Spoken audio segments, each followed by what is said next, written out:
doing this other one, which I don't think is part of the set from the pans I have. But we'll give you the before. It's black. It's got some writing. I'm gonna try not to take that writing off. I may start with a little bit of a wire wheel to try to just get that off to see what that says. Which I can't. I don't know. Maybe it's something number, I don't know. But I got a lot of stuff on this. So I'm gonna get down with this one. I had figured out a way to kind of put a little piece of wood there and shimming it up. Just to kind of hold it a little bit in place. So let's get down with this one. Let's see what happens.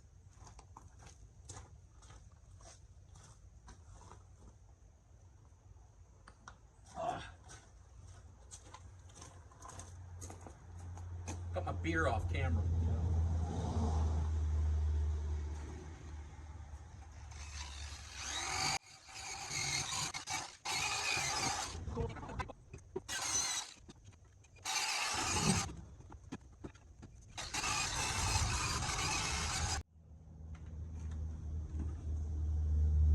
Okay, I'm going to switch the angle grinder on this one. And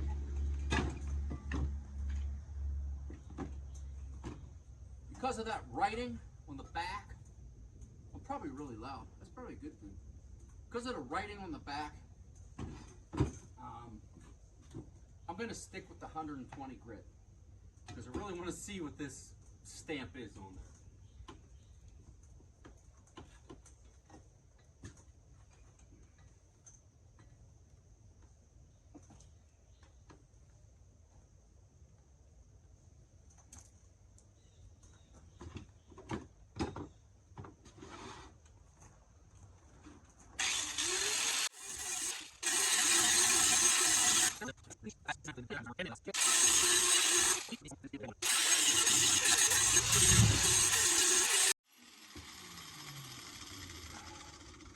Holy crap. You guys see all this? That's all the stuff that was on there. And that's why if there's somebody out there saying, oh, you're ruining these old pans. I did soak it in a rust getter offer stuff, evapor rust. Didn't do much. I put it in an electrolysis tank.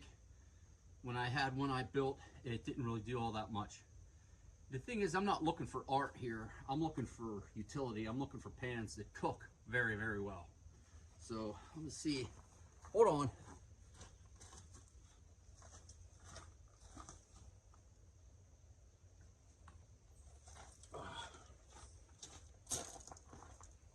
My beer's over there. So check out what I found. Hopefully I can zoom in. I'm not too close. I do believe it says Wagner's 1891 original cast iron cookware. Seasoning instructions. 10-inch skillet, made in USA. I'm going to try to get in there with a wire wheel and clean that out.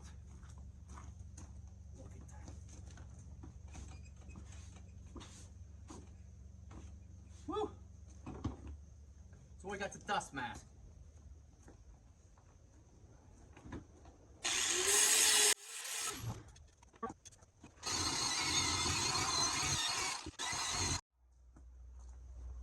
It's coming out good. Them smaller letters aren't really coming out. And got another wire wheel I'm going to try. I really don't want to erase them. Like I said, I'm guaranteeing there's going to be people out there telling me I'm screwing the pans and I pissed them all up. Well, I don't think I did. I'm looking for something I'm going to use. I'm looking for something I'm going to cook with. And plus that stuff that was on there, if you knew the journey these pans came from, you'd clean them up too. So, whew, look at this. I'm going to go get this different wire wheel. I'm going to mess around with that. I'm going to get going on the rest of it, and I'll show you some other stuff. Whew. Okay, so here's still the outside. I haven't got to it. But there's the back. I did reveal a little more of those things. Wagner's Byther's 1891 original, because seasoning instructions. It's a 10.5-inch skillet, made in USA, and there's a V right there. I don't know. I haven't dated it yet. I gotta look around a little more on the internet. But the outside, I got that thick, rusty, stinky. Like I said, a lot of it is where those pans were stored when my mother had them, and other people were. It was just nasty. They smelled. They stunk like animal.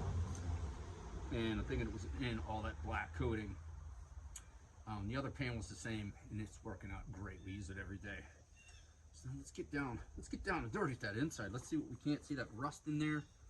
And yeah, it's not real smooth. Let's do it.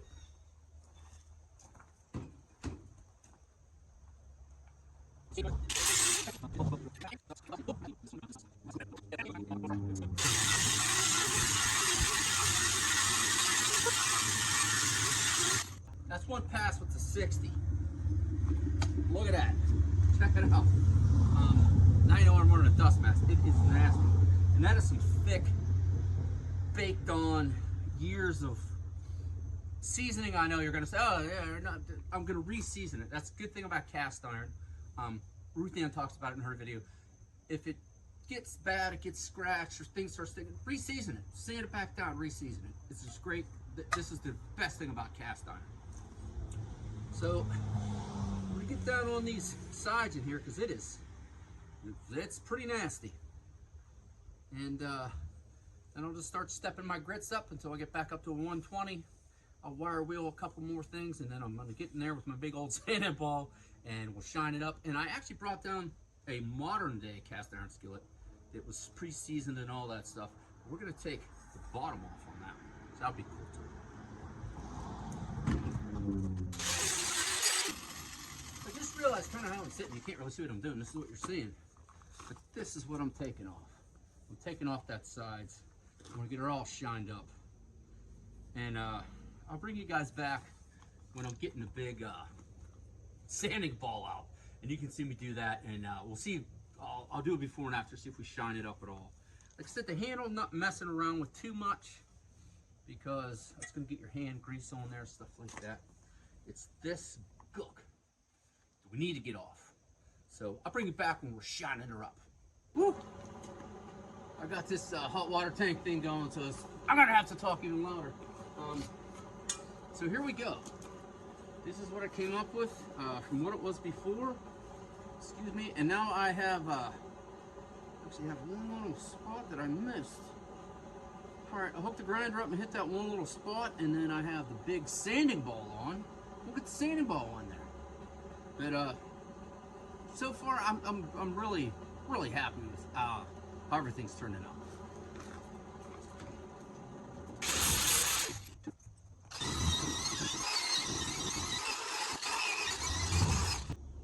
All right, here we go.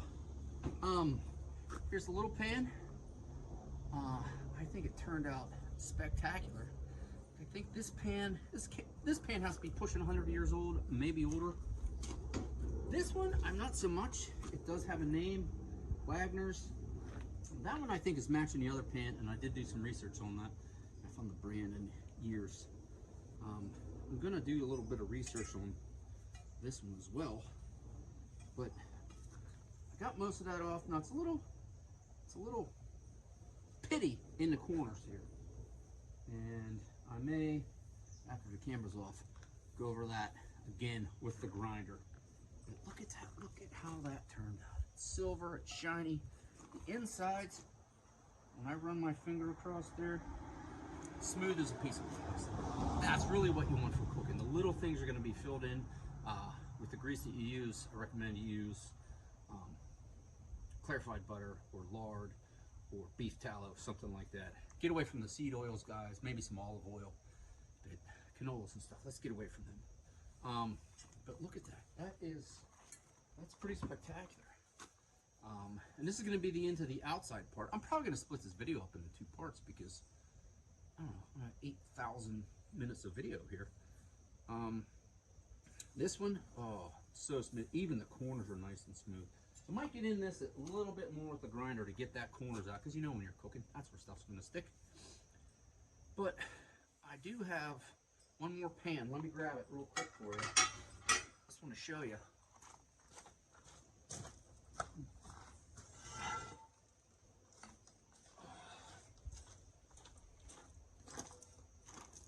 Now this here is a modern one. This is only a couple years old. My wife bought some cast iron for the RV, and we put on there because you can cook with cast iron on the induction cooktops that we have.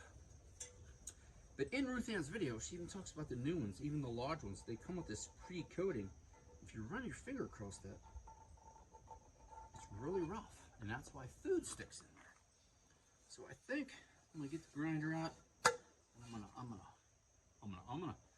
take the coating off of this, and I'm gonna see how that works with a modern pan. But next, we're gonna be upstairs. I'm gonna show you how I heat it up and how I season them in the stove. So let me play around with this, and I'll show you what this looks like.